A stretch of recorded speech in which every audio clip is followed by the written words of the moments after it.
Bonne nouvelle de Jésus le Christ tirée de saint Marc au chapitre 3 versets 31 à 35. Alors arrivent sa mère et ses frères. Restant au dehors, ils le font demander.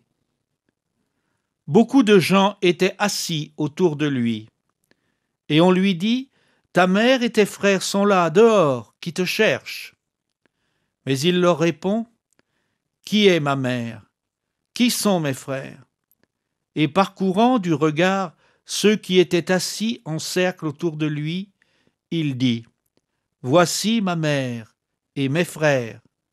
Celui qui fait la volonté de Dieu, celui-là est mon frère, ma sœur, ma mère. » Qui est ma mère? Qui sont mes frères? Celui qui fait la volonté de Dieu, celui-là est pour moi un frère, une sœur, une mère. Jésus est tout de même un peu provocateur. Il sait très bien qui est sa maman et ce qu'il lui doit. Au moment de sa mort sur la croix, c'est lui qui confiera l'Église naissante à Marie. « Fils, voici ta mère. » Car la présence d'une mère aimante est importante dans la vie de chacun. Alors pourquoi cette provocation? Alors arrivent sa mère et ses frères. Restant au dehors, ils le font appeler. En entendant cette phrase, je repense aux paroles de Jésus dans l'évangile de saint Matthieu. Ce n'est pas en me disant « Seigneur, Seigneur » qu'on entrera dans le royaume des cieux, mais c'est en faisant la volonté de mon Père qui est aux cieux. Et aujourd'hui, Jésus semble se détourner de sa famille pour privilégier ses disciples. Faire la volonté de Dieu. Rappelez-vous, c'est aussi le fond de la discussion avec un scribe qui lui demandera « Quel est le plus grand commandement ?» Jésus ne lui répond pas en choisissant l'un des 613 commandements qui régissent la vie du peuple juif, mais en disant « Tu aimeras.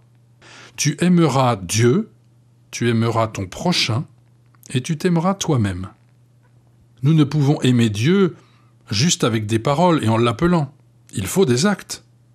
Celui qui fait la volonté de Dieu, celui-là est pour moi un frère, une sœur, une mère.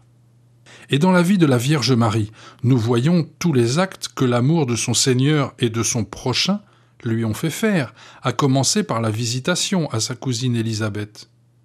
La charité en acte est la meilleure preuve de notre amour de Dieu. Ce n'est pas un amour qui ne se manifeste que par des paroles, aussi belles soient-elles. Si Dieu nous aime, si nous sommes tous frères, nous vivrons notre foi en manifestant cet amour autour de nous. Rappelez-vous les paroles de saint Jacques.